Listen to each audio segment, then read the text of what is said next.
DJ Teddy Ruck-Spin. Sitting in the studio right now is Detroit's own Nick Speed. Yes, I'm here. I'm taking it over right now.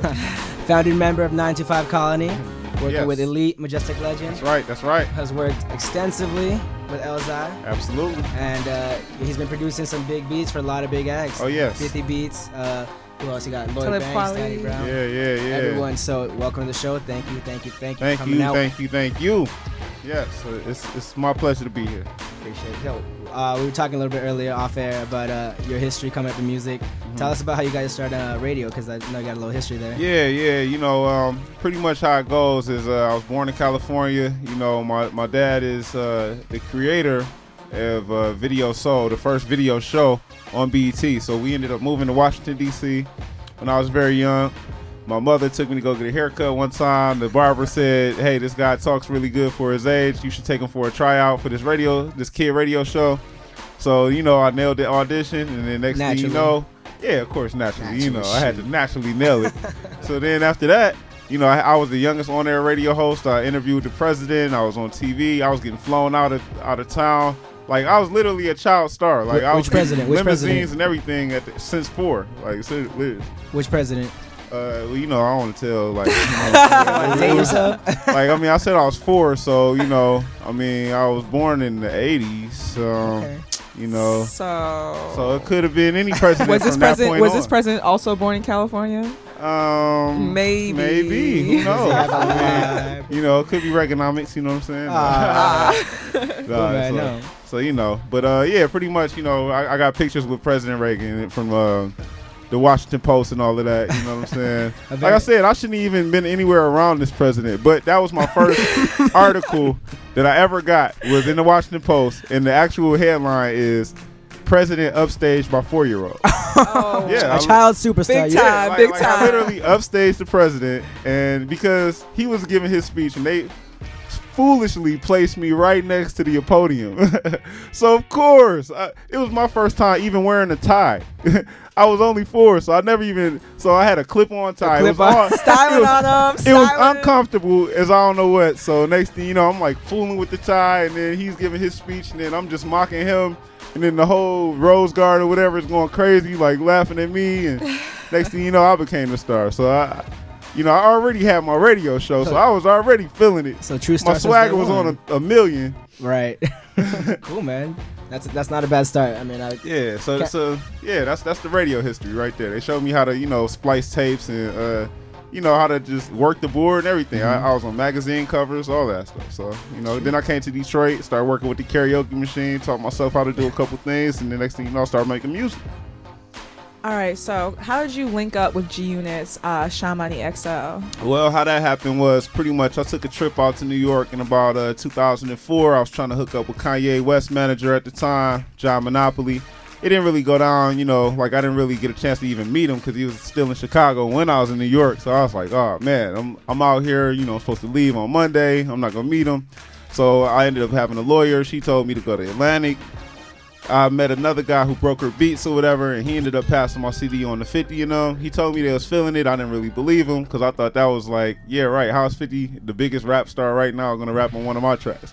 So next thing you know, somebody else mentioned me to them. This is actually at the time that I came out with the Witness My Growth CD for Elzai, and we had a distribution through a company called Up Above Records out of New York. They was distributing it in Japan for us. They mentioned me to G-Unit, and then they was like, well, send another CD.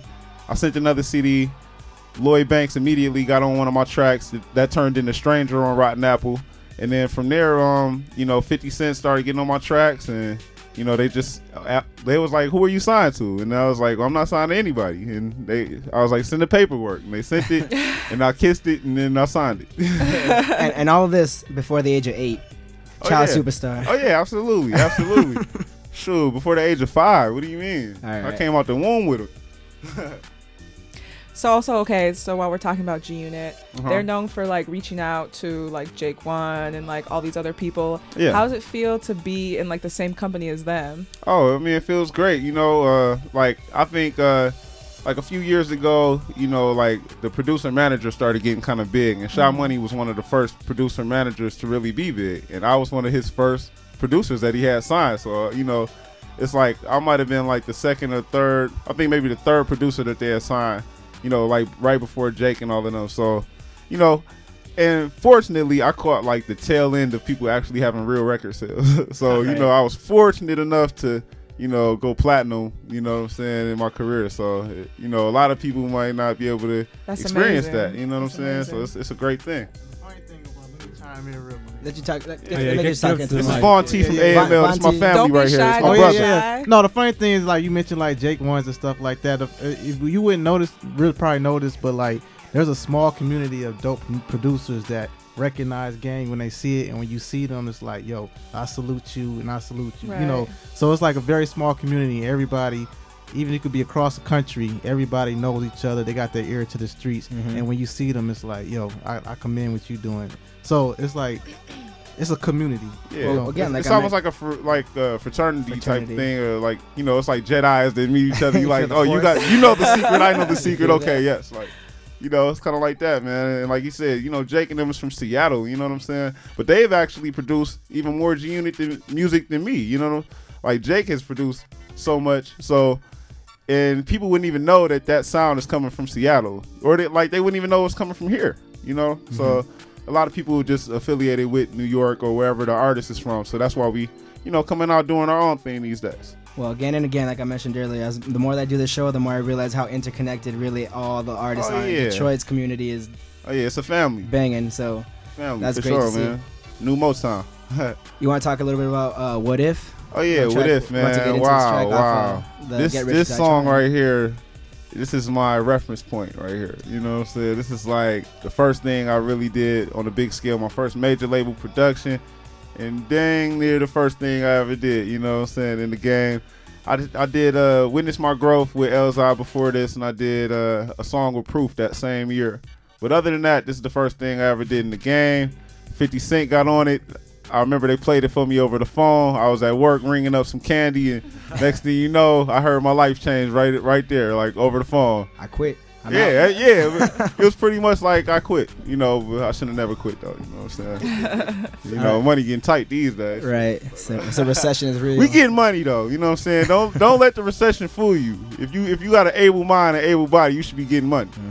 So this is What If off the Get Rich or Die Trying soundtrack. Get Rich or Die Trying. Right, there you go. Oh man, that just rolls off the tongue like Elemental P. That's what I'm all about, Teddy. Get Rich or Die Trying. Let's go. Focus Radio, baby. What if silly? The Knicks beat takeover. Oh boy.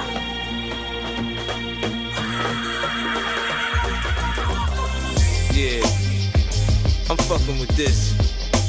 It's that classic shit. That gangsta shit.